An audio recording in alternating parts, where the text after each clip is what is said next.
नमस्कार, मैं आपका दोस्त अमित। स्वागत है हमारे इस YouTube चैनल पर एक बार फिर से। आपके प्यार और आपके रिस्पेक्ट के लिए मेरे स्टूडेंट्स तहे दिल से शुक्रिया। गाइज, आज की इस वीडियो के अंदर हम लोग बात करेंगे कि जो बच्चे हरियाणा में 2024 के अंदर अपने बैचलर ऑफ एजुकेशन किसी भी यूनिवर्सिटी से हरियाणा के अपने एग्जाम देंगे, तो उस एग्जामिनेशन का जो चेकिंग का प्रोसेस रहता है, कैसे चेकिंग पैटर्न रहता है और किस हिसाब से यूनिवर्सिटी में नंबर दिए जाते हैं, उस पर हम लोग क्या थोड़ा सा प्रकाश डालने की कोशिश करेंगे। तो वीडियो में आगे बढ़ने से पहले एक छोटा सा अनाउंसमेंट गाइज, अगर आपके पास टाइम नहीं है, आप कहीं वर्किंग है और आप अपना हरियाणा की किसी भी यूनिवर्सिटी से अपना बीएड कर रहे हैं, फर्स्ट ईयर का, सेकेंड ईयर का, रीअपीयरमेंट का, एडिशनल का, कोई भी एग्जाम अगर आप दे रहे हैं, तो हमारे पास जो इंपॉर्टेंट क्वेश्चन है और हमारे पास जो हैंडमेड नोट्स हैं वो बहुत रीजनेबल प्राइस पर अवेलेबल है। उसके लिए जो नीचे नंबर शो हो रहा है आपको 9996060785 पर व्हाट्सएप पर हाई का टेक्स्ट करेंगे और एक पेमेंट के बाद जो इंपॉर्टेंट क्वेश्चन की जो सीरीज है वो आपके माध्यम तक आपके पास जो है पहुंच जाएगी। तो गाइज, यहां पर सबसे इंपॉर्टेंट चीज मैं आपको बता दूं कि जो बच्चे अपना 2024 के अंदर एग्जाम देंगे वो बच्चे बहुत कंफ्यूजिंग में है कि सर हमारा एमडी यूनिवर्सिटी का, चौधरी रणवीर सिंह यूनिवर्सिटी कुरुक्षेत्र का जो चेकिंग पैटर्न है वो किस हिसाब से काम करता है। देखिए गाइज, हरियाणा के अंदर अमूमन 6-7 यूनिवर्सिटी है, 7-8 यूनिवर्सिटी है लगभग, जो बच्चों को बैचलर ऑफ एजुकेशन जो रेगुलर कोर्स जो है वो कराती हैं। अब यहाँ पर सबसे इंपॉर्टेंट चीज एक समझने की है कि हर यूनिवर्सिटी का जो एक चेकिंग पैटर्न है वो एक अलग है। मतलब आप किसी भी यूनिवर्सिटी का चेकिंग जो पैटर्न है एग्जाम का, उसको सेम कंसिडर नहीं कर सकते। पहले मैं बात करूंगा एमडी यूनिवर्सिटी की। कोई भी बच्चा अपने एग्जाम देगा, देखिए एमडी यूनिवर्सिटी के अंदर अमूमन, देखिए जहां तक हम लोगों ने देखा है कि जब आप अपना बीएड का एग्जाम लिखते हैं ना, तो जो बच्चे एक स्टोरी की लैंग्वेज में अपने क्वेश्चन को लिखते हैं अपनी आंसर शीट पर, उन बच्चों को एग्जामिनर द्वारा जो है बहुत ही कम नंबर दिए जाते हैं। मैं ये नहीं कह रहा कि वो आपको फेल कर देते हैं, वो आपको नहीं करते हैं। अगर आपने कुछ भी नहीं लिखा, उनको नहीं समझ में आया, तो हो सकता है वो आपको पॉइंट में भी फेल कर दें। बट अमूमन देखा गया है कि जो बच्चा स्टोरी लाइन की तरह अपने क्वेश्चन आंसर्स को अपने उसमें लिखता है आंसर शीट में, उस बच्चे के साथ थोड़ा सा प्रॉब्लम हो जाता है, उसके नंबर उस कंपैरेटिवली नहीं आ पाते। अब यहां पर जो बच्चा अपने पॉइंट्स हाईलाइट, सबसे इंपॉर्टेंट चीज क्या, मैंने आपको हर चीज में बताई है। अगर आपको बीएड के अंदर अच्छे मार्क्स चाहिए तो सबसे पहले कोई भी क्वेश्चन आपसे पूछा गया है, कुछ भी उसके बारे में, उसके पॉइंट्स है, उसकी विशेषता है, उसके कारक है, उसके फैक्टर है, कुछ भी है, उससे पहले आप उसकी एक जो डेफिनेशन है वो डेफिनेशन आप लिखेंगे। डेफिनेशन लिखना बहुत जरूरी है। उसके बाद जो है आप कुछ कोई भी सर्कल या कुछ बनाएंगे जिसके माध्यम से जो पॉइंट्स आप मेंशन करना चाहते हो वो ऊपर ही आपको क्या है मेंशन करने हैं।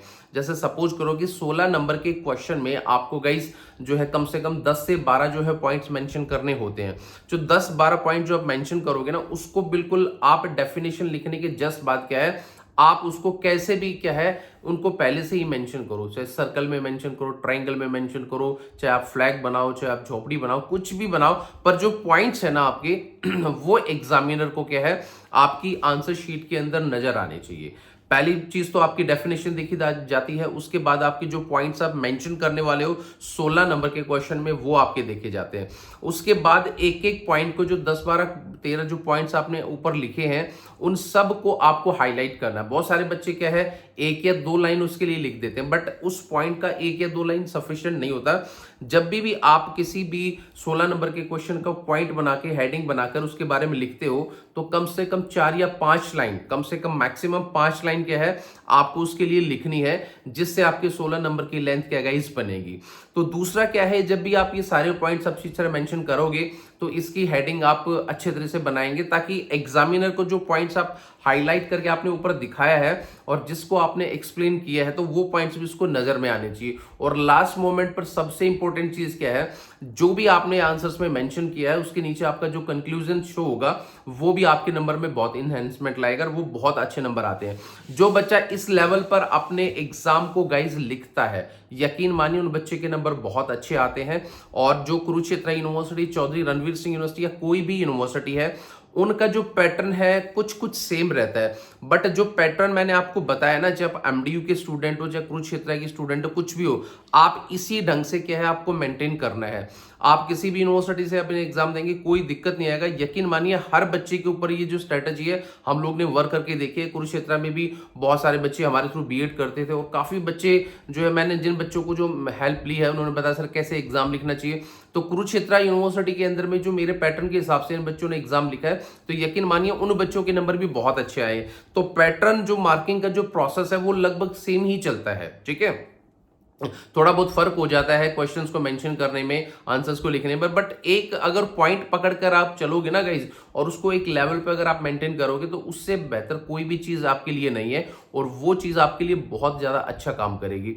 अब यहाँ पर आप पढ़ाई भी कर लेते हो, अपने नोट्स भी बना लेते हो, अच्छी तरह से लिख भी नहीं पाते हो, बट जो चीजें मैंने आपको बताई हैं जो मार्किंग प्रोसेस में बहुत इंपॉर्टेंट रोल प्ले करता है उसके हिसाब से अगर आप नहीं लिख रहे तो एग्जामिनर जो है ना फिर अपने हिसाब से जो ना जो नंबर आपके बनते हैं वही आपको काट पीट के नंबर आपको देता है। बट क्योंकि देखिए सबसे इंपॉर्टेंट चीज क्या है, आप खुद एक एग्जांपल लीजिए। कोई भी टीचर के सामने जब आपका एग्जाम आता है तो उनके पास इतना टाइम नहीं रहता कि वो हर बच्चे को बहुत डीपली तरीके से पढ़े। ये एक लॉजिकल सा एक बहुत नॉमिनल सी चीज मैं आपको बता रहा हूं, ठीक है। वो आपका जस्ट ये देखते हैं कि बच्चे ने हेडिंग कितनी स्टार्ट की है, बच्चे ने बीच में पॉइंट्स को कैसे हाईलाइट किया है, पॉइंट्स जो लिखे उसने वो आपके क्वेश्चन से रिजेंबल करते हैं कि नहीं करते। ऐसा नहीं कि पूछा आपसे कुछ और गया है, आपने पॉइंट्स में कुछ और लिख दिया तो वो तो सारा क्वेश्चन ही आपका गलत हो गया। जो क्वेश्चन के हिसाब से आपने पॉइंट जो मेंशन करे हैं वो बिल्कुल उसके अकॉर्डिंग है जो आपका क्वेश्चन है। तो ये दो चार चीजें क्या एग्जामिनर आपका देखता है और उसके बाद जो है आप जो कंक्लूजन वगैरह सारी चीज देखे 16 में से कम मान के चलिएगा, इस 13-14 नंबर आपके आराम से आपके एग्जाम के अंदर आ सकते हैं। बट इसके लिए जो मार्किंग प्रोसेस है उस पर आपको थोड़ा सा ध्यान देना होगा और इसी प्रकार से कि आपको अपनी मेहनत करनी होगी। और दूसरी बात, बहुत सारे बच्चे बोलते हैं सर इतनी शीट जो एग्जाम में मिलती है क्या हम उसको कंप्लीट भरते। देखिए मैंने जो आपको बताया कि अगर 16-16 नंबर के आप बड़े क्वेश्चन करते हो तो 12-13 पॉइंट अगर आपने बना लिए हैं और आपने चारों क्वेश्चन को जिस हिसाब से मैंने बताया वैसे अगर आपने मेंशन उसको किया है, अगर आपकी पूरी जो आंसर शीट है अगर वो नहीं भी भरती है तो भी इसमें कोई घबराने वाली बात नहीं है। इसका मतलब ये नहीं कि अगर आपकी शीट नहीं भरी तो आप बहुत खुला खुला लिखना स्टार्ट कर दोगे या फिर एग्जामिनर को खुला लिख के या अलग अलग चीज लिख के परेशान करोगे, ऐसा नहीं है बिल्कुल भी। आप टू द पॉइंट चीजों को लिखिए और ऑथेंटिकेट तरीके से लिखिए, कोई भी एग्जामिनर आपके नंबर नहीं काटेगा। जो आपका चेकिंग पैटर्न है जिस हिसाब से मैंने आपको बताया है ये आप लोगों के लिए रामबाण होने वाला है। इसको आप बिल्कुल अपने दिमाग के अंदर उतार के जाइए और बहुत अच्छे नंबर गाइज आप लोगों के आएंगे।